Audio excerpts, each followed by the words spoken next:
खरीदारी। और इस बीच आप जो ताजा तस्वीरें देख रहे हैं वो है पतंजलि आयुर्वेद के स्वामी रामदेव की तरफ से एक प्रेस कॉन्फ्रेंस होती हुई दिख रही है, जहां पर वो एक कोरोना की दवा का ऐलान करने की बात कर रहे हैं। ये एक इंटरेस्टिंग प्रेस कॉन्फ्रेंस है, आइए थोड़ी देर सुनते हैं क्या कहना है उनका। आइए चलते हैं press conference. Research based treatment के तौर पर एक जीवन पद्धति के साथ एक चिकित्सा पद्धति, एक evidence based research and experience पर बेस्ड हमारी ये जो सनातन पद्धति थी, उसको एक वैश्विक स्तर पर प्रतिष्ठा का दिन के रूप में आज का दिन जाना जाए, इसके लिए आज का दिन हमने चुना कि एक तरफ छत्रपति शिवाजी महाराज की जयंती का ये दिन और भारत वैश्विक स्तर पर हेल्थ के क्षेत्र में, चिकित्सा के क्षेत्र में पूरे विश्व को लीड करे, एक आत्मनिर्भर भारत से लेकर के विश्व का प्रत्येक नागरिक आत्मनिर्भर बने।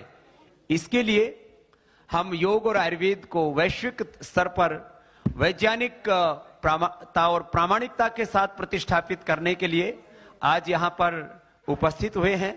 और पतंजलि ने सैकड़ों रिसर्च पेपर अभी तक पब्लिश किए हैं, अलग अलग रोगों के बारे में, अलग अलग प्रकार के ड्रग्स को इन्वेंट किया है और अलग अलग प्रकार की जो हमारे योग की क्रियाएं हैं उनको भी वैज्ञानिक तथ्यों के साथ में हमने पूरी दुनिया के सामने रखा है। और जो स्थापित जो तथ्य थे उनके उलट हमने डायबिटीज के पेशेंट्स को नॉन डायबिटिक करके और लाइफस्टाइल डिजीज, चाहे वो बीपी है, थायराइड है, चाहे वो ओबेसिटी है, नॉन कम्युनिकेबल डिजीज के साथ कोरोना जैसी कम्युनिकेबल डिजीज के ऊपर भी एक प्रामाणिक कार्य किया है। और इसमें जितने भी प्रोटोकॉल्स हैं जो मॉडर्न मेडिकल साइंस के द्वारा स्थापित, जो उसके पैरामीटर्स हैं, उन मापदंडों के अनुरूप हमने सबसे पहले डेंगू बनाया डेंगू के खिलाफ, फिर हमने कोरोनिल बनाया और कोरोनिल के संदर्भ में 9 रिसर्च पेपर वर्ल्ड के टॉप इंपैक्ट वाले रिसर्च जर्नल्स में पब्लिश हो चुके हैं। उसमें 16 रिसर्च पेपर पाइपलाइन में हैं।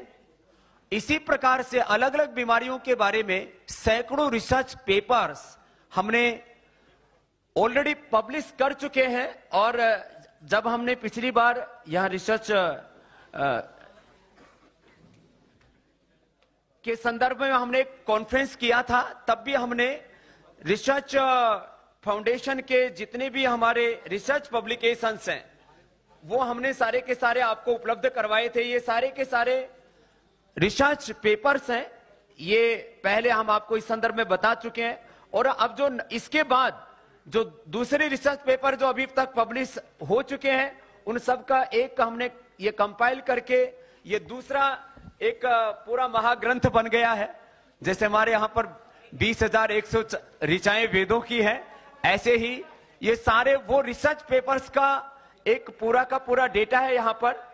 अब आज का जो संदर्भ है उसके बारे में मैं आना चाहता हूं।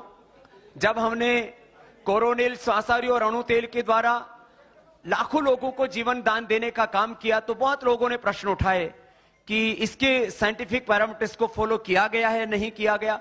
कुछ लोगों के मन में ही ऐसा रहता है कि रिसर्च का काम तो केवल जो है